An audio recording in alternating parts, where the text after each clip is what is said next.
अस्सलाम वालेकुम। प्रोग्राम सहाफ़ी में मतियुल्लाह चान। ईरान अमेरिका इसराइल जंग का ऊँट किसी करवट बैठने जा रहा है। जहां ख़बरें थी कि इस्लामाबाद में अमेरिका और ईरान के दरमियान मुज़ाकरात के लिए पाकिस्तान की हुकूमत मेज़बानी की पेशकश कर रही है। बज़ाहिर अमरीकी सदर ने वज़ीर आज़म शहबाज शरीफ की इस पेशकश से मुतल्लिक अपनी पोस्ट को शेयर भी किया अमरीकी सदर ने, और जिसके बाद ये इम्कान पैदा हो गया कि शायद इस्लामाबाद और पाकिस्तान जो है अब एक अहम किरदार अदा करेगा, फैसिलिटेट करेगा दो जंग के फ़रीक़ैन के बीच राब्तों और मुज़ाकरात को। अभी तक कोई अमली तौर पे सूरत तो सामने नहीं आई, मगर ईरान की तरफ से भी ज़राए के मुताबिक पाकिस्तान में होने वाले अगर मुज़ाकरात होते हैं तो ईरान को भी इस पे कोई एतराज़ नहीं होगा। ये बड़ी मुस्बत एक डेवलपमेंट है पाकिस्तान के लिए।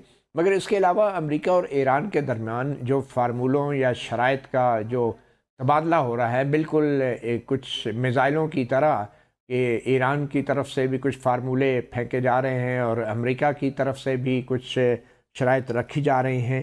उनका जो निचोड़ है वो तो चंद अहम शराइत हैं जो सामने आई हैं और कुछ ख़बरें हैं, और लग ये रहा है कि ईरान की तरफ से जोहरी सलाहियत हासिल करने का जो एक पुरानी कोशिश थी, ईरान उससे दस्तबरदार हो जाएगा या हो चुका है, और ये ज़राए से अभी तक चीज़ें सामने आ रही हैं। दूसरी तरफ ईरान ने जो एक बड़ी शर्त अभी सामने लाई है, बड़ी दिलचस्प एक सिचुएशन है। आबनाए हुर्मुज़ जो कि एक बहुत तंग रास्ता है, बहरी रास्ता है तेल की आलमी तरसील के लिए, उस आबनाए हुर्मुज़ के ऊपर ईरान का ये कहना है कि उसकी हाकमियत और उसके कंट्रोल को तस्लीम किया जाए। इसका मतलब क्या है, इसके ऊपर भी हम बात करेंगे कि आखिर अमली तौर पे जो एक ये बैनुल-अक़वामी रास्ता है तेल की तरसील का या तिजारत का, और बैनुल-अक़वामी कानून इस हवाले से क्या कहता है समंदरों की हदूद के हवाले से, इस पे भी हम बात करेंगे। हमें ज्वाइन किया है air commando retired Khalid Chishti जो दिफाई तजज़ियाकार हैं, और उनके साथ हमें ज्वाइन किया है सीनियर सहाफ़ी हैं, तजज़ियाकार हैं, जनाब मंसूर जाफ़र। बहुत शुक्रिया आप दोनों का। तो सबसे पहले तो मैं air commando retired Khalid Chishti साहब आपकी तरफ आना चाहूँगा कि जो अमेरिका की तरफ से अब 15 नुकात पर मुश्तमिल एक फार्मूला पाकिस्तान के ज़रिए ईरान को दिया गया, तो अमली तौर पे तो अब तक तो जंग को रुकना चाहिए था, मगर लग ये रहा है कि जंग अभी रुकी भी नहीं, और इसके साथ साथ मुज़ाकरात भी हो रहे हैं, फार्मूलों का तबादला भी हो रहा है। एग्जैक्टली सिचुएशन है क्या, कि क्या मुज़ाकरात हो रहे हैं या अभी भी जंग हो रही है? बहुत शुक्रिया मतीउल्लाह जान साहब, आपने इनवाइट किया। देखिए, सब मेरा ख्याल है पैरेलल चल रहा है। एक तरफ दुनिया में हम देख रहे हैं कि बहुत सारी कोशिशें मुल्क कर रहे हैं कि किसी तरह सीज फायर हो जाए। दूसरी तरफ मसल टेस्टिंग या मसल एस्केलेशन भी हो रही है, जो ईरान भी टारगेटिंग कर रहा है। अमेरिका ने भी बमबारी बंद नहीं की है। अमेरिका ये भी कह रहा है कि हम कोई बहरी बेड़े ला रहे हैं, हम मरीन्स लॉन्च करने लगे हैं, हम पैराट्रूपर्स ला रहे हैं। ईरान का आपने रिजॉल्व देखा है कि अभी भी उसने जिस तरह इजराइल को खासतौर पर टारगेट किया, तो ये सब कुछ एक मेरा ख्याल है कि जाहिर है हेडिंग टूवर्ड्स तो मुज़ाकरात पॉसिबल है, लेकिन जब इस तरह के मुज़ाकरात होते हैं तो बहुत सारी एलिमेंट्स और ऐड हो जाते हैं। यानी दोनों साइडें या तीनों साइडें जो भी फ्री कैन हो, वो चाहते हैं कि इतनी एस्केलेट की जाए और इतनी प्रोहिबिटिव कॉस्ट इम्पोज की जाए दूसरे पर, ताकि उनको नेगोशिएशन के दरमियान बेहतर एक पैकेज या बेहतर बार्गेनिंग चिप मिल सके। अगर आप लो अप्लाई करेंगे, इन्फ्लिक्ट नहीं करेंगे, रीजनेबल कोई डैमेज या डिस्ट्रक्शन नहीं करेंगे दुश्मन पर, तो ये ख्याल आएगा कि ये शायद मुल्क हारने के करीब है या मेंटली तौर पर हार चुका है। तो दोनों साइडें इस वक्त ये ट्राई कर रही हैं कि जिसको मैं कहता होता हूँ कि प्रोहिबिटिव कॉस्ट इम्पोज कर रहे हैं एक दूसरे पर। और एक और एलिमेंट हमें ज़हन में रखना चाहिए कि जो अक्सर मैं रिपीट करता हूँ, फिर दोबारा इजाजत दे दें, कि जो आपकी पावर टू हर्ट होती है वही पावर टू बार्गेन होती है। इस वक्त दोनों मुल्क ये कोशिश कर रहे हैं कि अपनी हम पावर टू हर्ट एग्जिबिट करें दूसरे पर, और पोस्चरिंग भी होती है। पोस्चरिंग इटसेल्फ जरूरी नहीं होता हर्ट, लेकिन इंटेंशन टू हर्ट होता है। आपको एक रियलाइजेशन करवाई जाती है।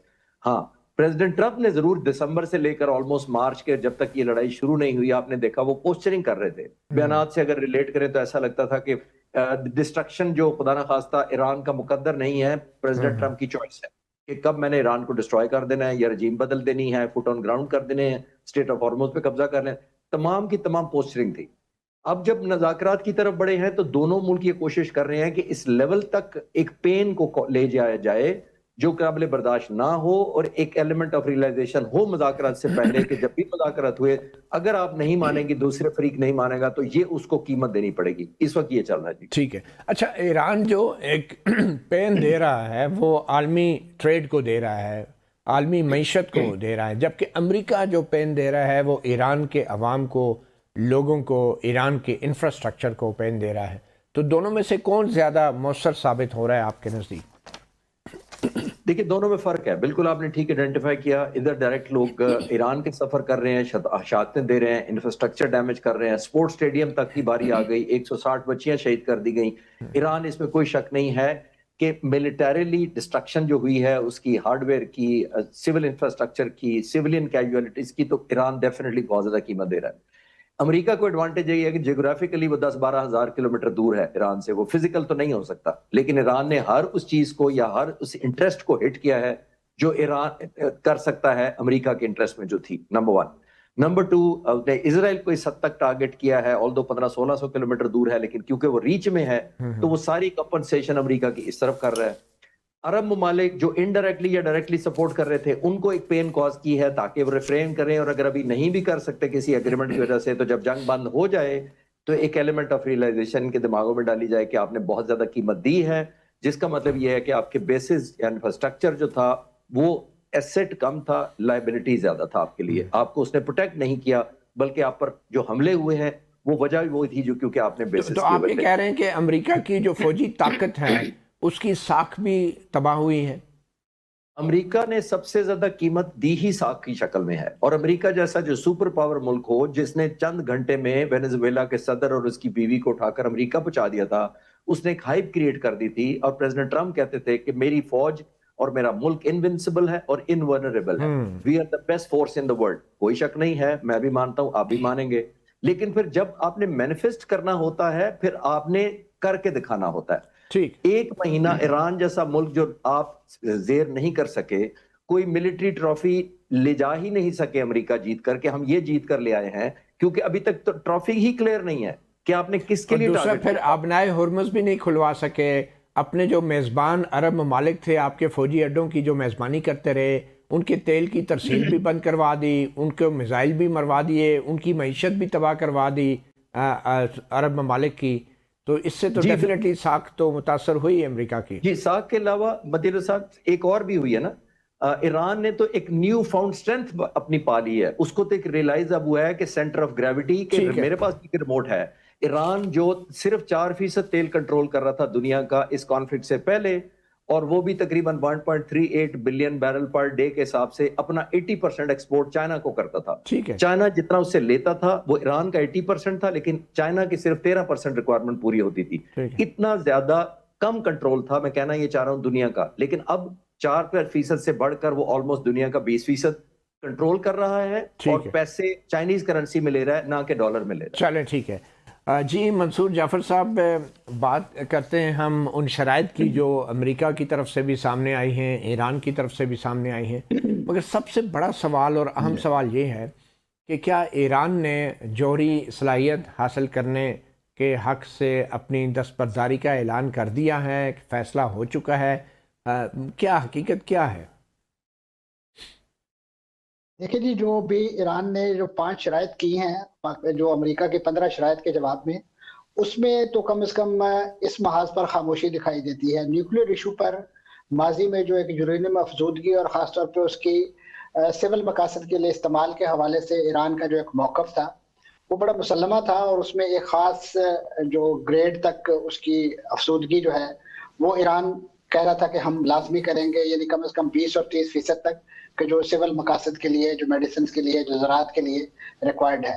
لیکن یہ جو ابھی شرائط آئی ہیں، اگر اجازت دیں تو میں آپ کے سامنے اس کا اعادہ کر دوں کہ اس وقت لیکن اس وقت ہم صرف بات کر رہے ہیں کہ ایٹمی صلاحیت کے حوالے سے پہلے بھی جو معاہدہ ہوا تھا، اور اب بھی ظاہری بات ہے ایران نے اپنی شرائط میں تو یہ چیز نہیں ڈالنی تھی نا کہ وہ دستبردار ہوا یا نہیں.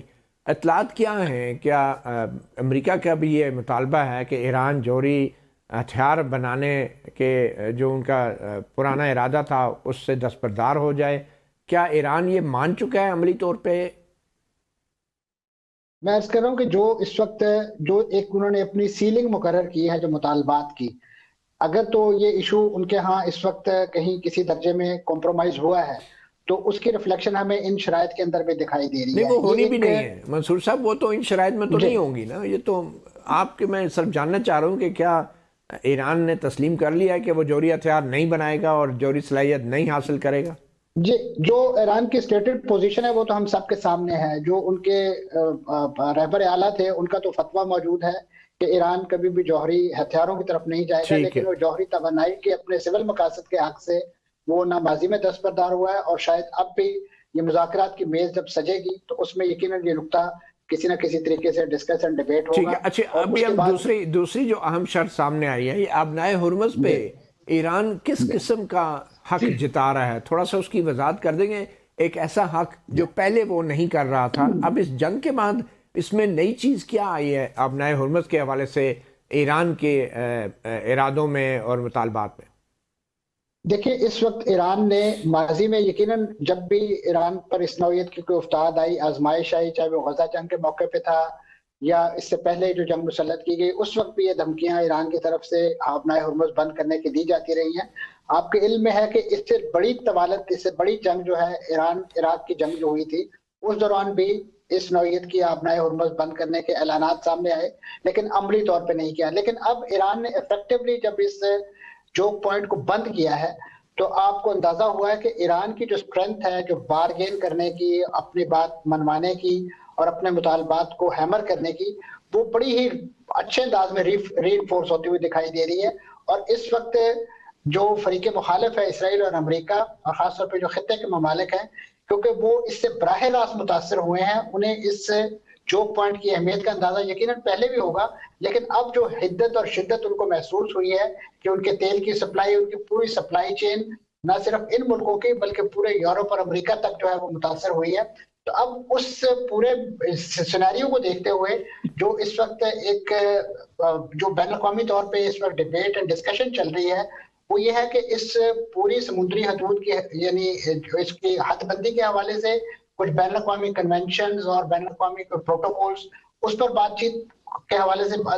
दूसरे नंबर पे इस वक्त यानी ये बात भी की जा रही है कि ये जो चोक पॉइंट इस वक्त ईरान ने बंद किया है, ये अगर आप इसका जोग्राफिया देखें तो ये तकरीबन जो 33 किलोमीटर की जो पट्टी है, जो चौड़ाई है, इसमें मेजर हिस्सा जो है वो ईरान के जोग्राफिया की साइड पे आता है और तकरीबन कुछ हिस्सा जो है वो ओमान की साइड पे आता है। तो ईरान जो है अपने इस राइट को क्योंकि कॉम्प्रोमाइज होता देख रहा है और उसे ये लग रहा है कि शायद कोई ऐसा इंटरनेशनल मैकेनिज्म, कुछ ऐसी गारंटर्स की सूरत में कि इस चोक पॉइंट को आइंदा ईरान इस्तेमाल ना कर सके, तो उस चीज को देखते हुए ईरान ने एक शर्त के तौर पे ये बात रखी है कि हमारी सॉवरेनिटी, जो हमारा टेरिटोरियल कंट्रोल जो है, इस जगह पे बरकरार रहना चाहिए, ताकि आइंदा अगर उन्हें कोई इस नौयत की आजमाइश या इस नौयत का कोई थ्रेट फील हो तो वो इसे दोबारा से एग्जीक्यूट कर सके, बंद कर सके। चलें, समंदर की इन तंग गुजरगाहों के ऊपर साहिली ममालिक का टेरिटोरियल कंट्रोल और इलाकाई खुद मुख्तारी कैसे इस्टेब्लिश किया जाएगा, इसके ऊपर हम बात करते हैं। आबनाए हुर्मुज़ पे ईरान का जो दावा है और बैनुल-अक़वामी क़वानीन इस हवाले से क्या कहते हैं, एक ब्रेक के बाद। वेलकम बैक सहाफ़ी प्रोग्राम में। अक़वाम मुत्तहिदा का जो चार्टर है उसमें हर मुल्क को अपने दिफा में ज़रूरी इक़दामात करने का हक़ दिया गया है। ईरान भी अपने हक़ के दिफा में आबनाए हुर्मुज़ को बंद करने के ऊपर मुसर है और कुछ का माहिरीन के मुताबिक ये ईरान का हक़ है कि जब उस पर जंग मुसल्लत हो या किसी भी मुल्क पे जंग की जाए तो वो अपनी साहिली सरहदों को महफूज बनाने के लिए हर इक़दाम कर सकता है। मगर आबनाए हुर्मुज़ महज 33 किलोमीटर इसकी चौड़ाई है और वहाँ पे आलमी मईशत और आलमी जो तेल की तरसील है उसका इन्हिसार है।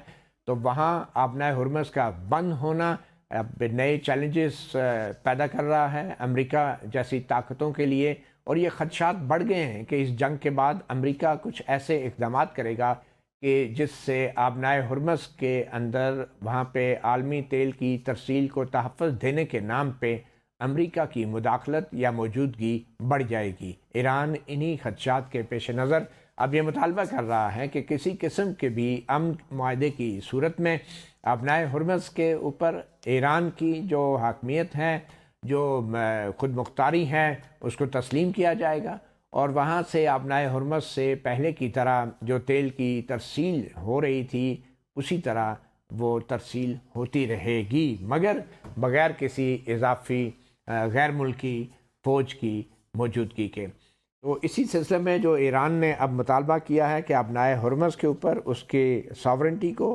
तस्लीम किया जाए, इसके ऊपर हम बात करेंगे। हमें ज्वाइन किया है साबिक़ सफ़ीर ग़ुलाम रसूल बलोच ने, जो अक़वाम मुत्तहिदा के पाकिस्तान में के सफ़ीर भी रहे हैं अक़वाम मुत्तहिदा में, वियतनाम और शाम और कुवैत में उन्होंने सफ़ारती खिदमात भी अंजाम दी हैं।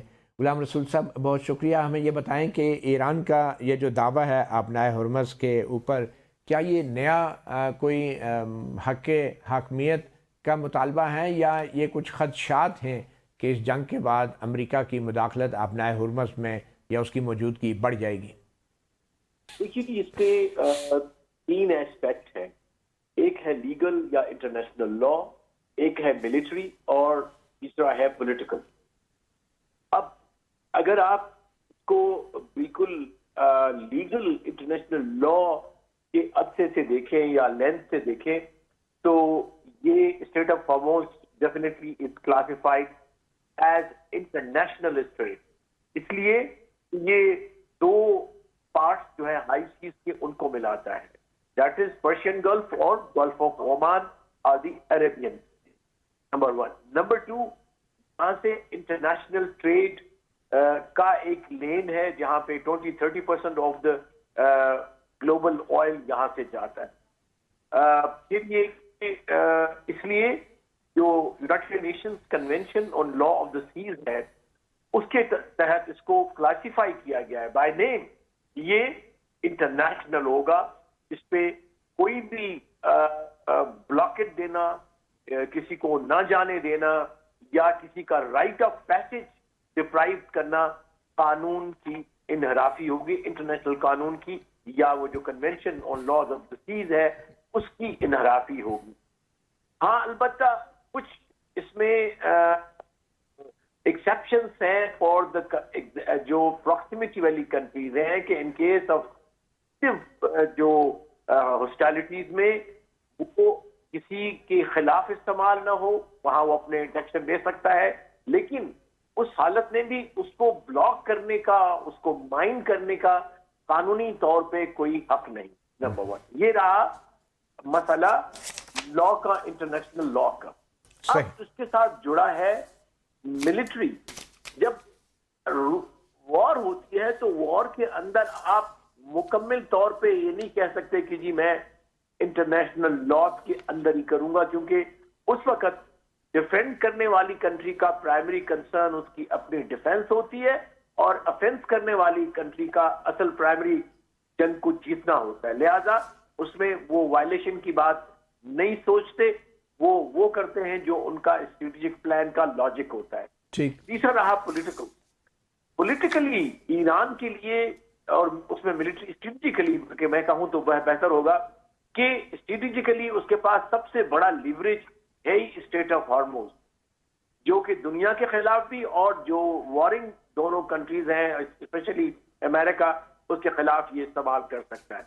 लिहाजा इस वक्त स्टेट ऑफ हॉर्मोज ही सबसे बड़ा मोहरा है जो कि ईरान इस्तेमाल कर रहा है कामयाबी से, और उसी मोहरे को जो उसकी मुखालिफ कुव्वतें हैं ज़ैर करना चाहती हैं, मारना चाहती हैं, ताकि अगर अगला ये मार्का होता है और अब पीस नहीं होता तो फिर ये मार्का, ये मोहरा उनके हाथ से निकल जाए। अच्छा ग़ुलाम रसूल साहब, क्विकली ये बताएं कि ये एक प्रपोजिशन है कि ईरान अपने हक़ दिफा को इस्तेमाल करते हुए स्ट्रेट ऑफ हुर्मुज़ से गुजरने वाले जहाज़ों से किसी किस्म का टोल टैक्स वसूल कर सकता है, क्योंकि ईरानी पार्लियामेंट के एक रुकन का ये बयान सामने आया कि $20 लाख तक गुजरने वाले तेल बरदार बहरी जहाज़ों से वसूल किए गए।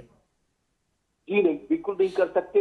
इवन जो अभी अगर कोई हो रही है तो हालांकि ईरान के साथ हमारी हमदर्दियां, वो हमारे भाई हैं, जंग में हम उनके साथ खड़े हैं, शहीदों को सलाम करते हैं, लेकिन किसी किस्म की पेमेंट कोई भी साइड ले, चाहे अमेरिका ले अपने जोर पे या ईरान ले, वो कतई मुनाफी गैर मुनाफी होगा। हाँ, अलबत्ता कुछ ऐसी, फॉर एग्जांपल टर्की लेता है जो उनका इस्तांबुल में जो स्ट्रेट है जो कि मिलाता है दो कॉन्टिनेंट्स को, यूरोप को और अटलांटिक और पैसिफिक को मिलाता है वहां पे, लेकिन वो as a rent and facilities के लिए करता है कि जी वो टग बोट देता है, सिक्योरिटी देता है, उसके पैसे लेता है। चलें ठीक। अच्छा सर, क्विकली मैं आपसे जानना चाहूँगा, ये जजीरा खार्ग का बड़ा नाम आ रहा है और अमरीकी अफवाज जो हैं ख़बरों के मुताबिक वहाँ पे कार्रवाई करने का गौर कर रही हैं। जजीरा खार्ग कितना अहम है और क्या अमली तौर पे अमरीकी अफवाज वहाँ पे मुदाखलत कर सकती हैं? देखिए, जो जजीरा खार्ग है उसको हमने खार्ग जो है वो एक छुपा हुआ बहुत बड़ा मिस्ट्री है दुनिया के लिए भी और हम सब लोगों के लिए। वहां पे असल में ईरान ने ज़ेरे ज़मीन अपनी ड्रोन्स, अपने वेपन्स का एक नेटवर्क बनाया हुआ है। और एक और बड़ी कॉम्प्लिकेशन है जो कि ईरान के लिए है कि वो सुन्नी डोमिनेटेड एरिया है और किसी हद तक डिसकंटेंट भी है वहां पे।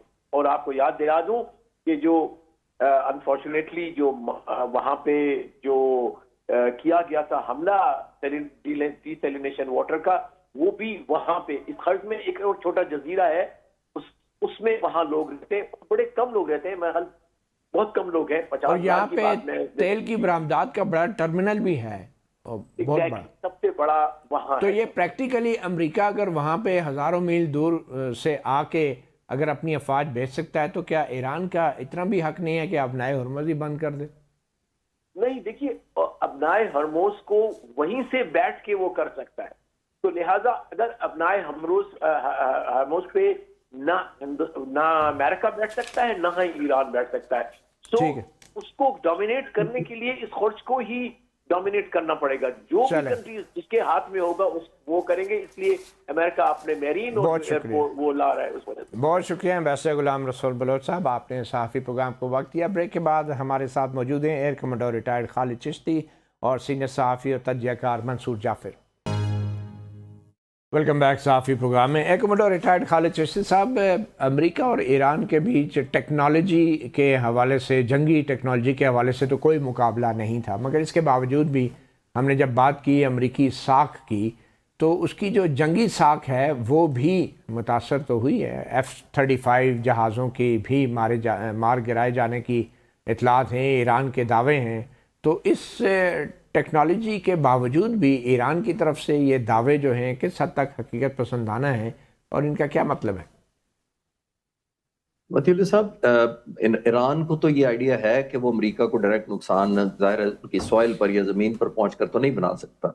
वो नुकसान पहुंचाएगा तो वो ऐसी जगहों पर ही पहुंचाएगा जो उनके ज़ाहिर एसेट्स यहाँ पे हैं, जो मिडल ईस्ट में थे उनको नुकसान पहुंचाया। और जो जाहिर है उसने अनप्रेसिडेंटेड या अनयूजुअल बात की है जो बड़ी सरप्राइजिंग है कि उनके फाइटर जहाज़ों को निशाना बनाया। जब 3 इनके F-15 तबाह हुए थे अमेरिका के, तो उस वक्त ज़ाहिर वेस्टर्न और अमेरिकन मीडिया ने कहा था कि ये फ्रेंडली फायर है, और मैं उसी दिन मीडिया पे सब चैनल पे यही कहा था कि फ्रेंडली फायर 3 जहाज नहीं होते, फ्रेंडली फायर एक हो सकता है। जरूर फॉग ऑफ वॉर होता है, अनसर्टेनिटी होती है, टाइमिंग होते हैं, टाइम प्रेशर्स होता है, मिस आइडेंटिफिकेशन हो सकती है, जैमिंग हो सकती है, तो आपको एक आध दफा तो गलती हो सकती है। मैं आपके व्यूअर्स को याद करा देता हूँ, 27 फरवरी 2019 को जब अभिनंदन का जहाज हमने यहाँ शूट किया था पाकिस्तान में, तो इंडिया ने उसी पैनिक के दौरान अपना एक हेलीकॉप्टर तबाह कर लिया था, अपने मिसाइल से फायर किया था। इसको कहते हैं फॉग ऑफ वॉर कह सकते हैं, और फिर फ्रेंडली फायर कह सकते हैं। तो एक जहाज तो हो सकता है, लेकिन 3 जहाज उस वक्त F-15 नहीं थे। मेरा मानना था वो $285 मिलियन तो उनकी वही कॉस्ट थी जो डायरेक्ट अमेरिका ने दी।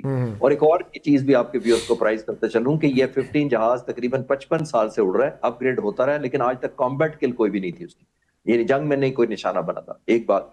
दूसरी बात, जो उन्होंने F-15 को किया है, मेरा अभी भी मानना ये है कि उनकी इनोवेटिव एक टेक्निक है जो मैं बहुत टाइम लग जाएगा एक्सप्लेन करना, लेकिन मेरा मानना ये है कि इन्होंने एक इनोवेशन लगाई है, जिन्होंने इंजन की हीट को ऑब्वियसली आइडेंटिफाई करके उसको टारगेट किया और उसके पीछे मिसाइल भेजा, कामयाबी है। मेरा मानना एक और भी इंपॉर्टेंट बात हम सबको ये चाहिए कि लोग कहते हैं कि अमेरिका ने भी कहा कि जहाज बखैरियत लैंड कर गया। میرے نظر میں بحریت لینڈ کرنا ایک بونس فیکٹر ہے. اگر ایران نے ہٹ کر لیا ہے جہاز ان کا تو یہ ان کی قسمت ہے. کانٹیکٹ ہو جانا ان کے ویپن کا وہ سب سے کنسرن اور ڈینجرس ہے. اس کے بعد جہاز بچ نکلتا وہ تو ڈیپینڈ کرتا ہے کہ کتنا سویئر ڈیمیج ہوا ہے. اس کا مطلب ہے کہ کسی ایسے سینسیٹیو پارٹ پر انجن کو یا ٹیل اڑ جاتی تو جہاز کریش ہو جاتا اور پائلٹ کو جیٹ کرنا پڑتا. یہ اس صورت میں میرا خیال ہے بہت سگنیفیکنٹ اچیومنٹ ہے ایران کی جو انہوں نے ایک سبق دیا اور پرائز ظاہر امریکہ نے دی. بہرحال آپ کو ایئر کموڈور صاحب کیا لگتا ہے کہ امریکہ جو ہے بظاہر کیوں مذاکرات کی اب باتیں کر رہا ہے؟ دیکھیے بہت ساری چیزوں پر وہ نہیں ہو سکا 1 مہینہ پہلے جو ہم سب کو پرسیپشن بنائی گئی تھی امریکن پریزیڈنٹ کی طرف سے خاص طور پر, اور انہوں نے اتنے زیادہ میئریبل گول بتائے تھے کہ میں رجیم چینج کر دوں گا, میں ایئر فورس کو ڈسٹرائے کر دوں گا, فٹ آن گراؤنڈ کر دوں گا, جتنے آپ کہہ سکے. پھر انہوں نے پول شفٹنگ کیا ہے. گول آپ میچ کے دوران پول شفٹ نہیں کرتے کہ میرا گول نہیں آیا, یا وکٹیں نہیں ہٹا کے کہتے کہ میری بال ادھر لگ رہی ہے تو وکٹیں ادھر کر دی جائے. وہ کرکٹ میں نہیں ہوتا یہ. تو اسی طرح جنگ میں بھی یہ نہیں ہوتا. آپ کو گول سیٹ کرنے پڑتے ہیں, ڈکلیئر کرنے پڑتے ہیں, پھر اچیو کرنے پڑتے ہیں. انہوں نے یہ کہا امریکی صدر نے کہ رجیم تو چینج ہو گئی کیونکہ ساری لیڈرشپ مار دی تو رجیم چینج ہو گئی. پہلے تو وہ عوام کی مدد سے رجیم چینج کرنا چاہتے تھے, اب وہ اپنے جہازوں کی مدد سے کہہ رہے ہیں چینج کر دیا. جی انہوں نے چینج ضرور کیا. 86 سالہ خامنائی سے 56 سالہ خامنائی کو تبدیل کر دیا. چینج ہو گئی ہے بالکل. یہ امریکن پریزیڈنٹ تو کچھ بھی کہہ سکتا ہے. میں تو عرض کر رہا ہوں نا کہ وہ تو ڈکلیئر آج کل صبح بھی ہم اٹھے تو ہو سکتا ہے وہ اپنی وکٹری کا اعلان کر چکے ہو کہ ہم جیت گئے ہیں. تو وہ تو ایک ریلیٹیو ٹرم ہے. لیکن امریکن پریزیڈنٹ نے اگر پاکستان میں کسی سے بات کی ہے تو وہ امریکی پریزیڈنٹ کے فیورٹ فیلڈ مارشل ہیں, تو آپ اس کو کیسے دیکھتے ہیں؟ نہیں میں اس کو بہت پازیٹیو دیکھتا ہوں. اگر ہم ایک ویلیو کنٹریبیوٹ کر سکیں ایسے وقت پر جب دنیا بہت ہی ڈیوائیڈڈ اور سب ڈیوائیڈڈ ہے, جب اپنی اپنی کانفلکٹنگ انٹرسٹ ہیں, جب گروپس علیحدہ علیحدہ ہو گئے ہیں, اپنی اپنی فائنینشیل اکنامیکل انٹرسٹ علیحدہ علیحدہ ہیں, تو اس صورت میں بہت بڑی اچیومنٹ ہے کہ پاکستان کو اگر ریلیونٹ سمجھا جائے اور تمام ممالک پاکستان پر اعتبار کریں تو یہ بہت ویلیو ایڈ ہوگی پاکستان کی ڈپلومیٹک پوزیشن میں بھی اور پولیٹیکل سچویشن میں. چلیں منصور جعفر صاحب, عرب ممالک اس وقت کیا سوچ رہے ہیں؟ کیا ان کے نزدیک آبنائے ہرمز کو مستقبل میں کھلا رکھنے کے لیے امریکہ کا کوئی مستقل کردار ہونا چاہیے؟ جی اس وقت جو باتیں سنائی دے رہی ہیں اور جو ڈسکشن جاری ہے بیک اینڈ پہ, خاص طور پہ کچھ قانونی حلقے اور بالخصوص جو میری ٹائم ایجنسیز وغیرہ کے لوگ ہیں, اس میں یہی بات کی جا رہی ہے کہ اس جو گزرگاہ ہے اس کو کسی جوائنٹ کنٹرول میں دینے کے حوالے سے جو ہے وہ تجاویز, کیونکہ یقیناً ایران کسی ایک ملک کی نگرانی یا امریکہ کی وہاں پوسٹوں کو تو برداشت نہیں کرے گا, لیکن اس نوعیت کی بات پر شاید کوئی ایسے گارنٹر یا کوئی ایسے لوگ جو غیر جانبدارانہ طور پہ اس گزرگاہ کو سیف بنا سکیں اور خاص طور پہ جو میری ٹائم کی یہاں پہ موومنٹ ہے اس کو سیکیور کر سکیں. اس نوعیت کی باتیں سنائی دے رہی ہیں, لیکن جس طریقے سے ایران نے ابھی اپنے ان مطالبات میں اس کو شامل کیا ہے اسے دیکھ کے یہ لگتا ہے کہ ایران نے یقیناً اس جو اپنی جو ٹارگٹ پوزیشن ہے اس کی اہمیت کو بہت اچھے طریقے سے سمجھ لیا ہے, اور اس وقت جو بھی اس کے پاس بارگین پوزیشن اس وقت موجود ہے, خاص طور پہ جو خطے کے ممالک کو جو انہوں نے حدت اور شدت سے متاثر کیا ہے, وہ آنے والے دنوں میں لگ رہا ہے کہ جب تک یہ خطے کے ممالک ایران کو یہ شورٹی نہ دیں کہ اس نوعیت کی حملہ ان پر نہیں ہوگا اس وقت تک, اور وہ ظاہر ہے اس وقت تک نہیں دیں گے کہ جب تک وہاں پہ امریکن بیسز یا ان کے پاس اس نوعیت کی جو کولونیل سیٹ اپ موجود ہے, اور وہ انہوں نے اپنے آپ ایک نیٹ سیکورٹی پرووائڈر کے طور پر انہیں رکھا ہوا ہے, لیکن آپ نے دیکھ لیا کہ وہی اس وقت ان کے لیے سب سے بڑی لائبلٹی. تو پھر امریکی فوجی اڈوں کا مستقبل کیا ہے ان عرب ممالک میں؟ دیکھیں جی عرب ممالک کو آپ سٹارٹنگ فرام سعودی عربیہ اگر بات کریں تو ماضی میں سب سے پہلے امریکہ میں جو اڈے قائم کیے گئے تھے سعودی عرب کے اندر ہی کیے گئے تھے, لیکن آپ نے دیکھا کہ وہاں پہ کچھ ایسے اذہان یا ایسے کوارٹرز پیدا ہوئے تھے کہ جو ان اڈوں کی خلاف ورزی ان کے خلاف انہوں نے ایک مزاحمت کی تحریک شروع کی, اور ایک جسے کہنا چاہیے ایک ملیشیا, پرائیویٹ ملیشیا اس نوعیت کی کارروائیاں کر کے اس وقت سعودی عرب کو بہت سیویئر نقصان پہنچایا.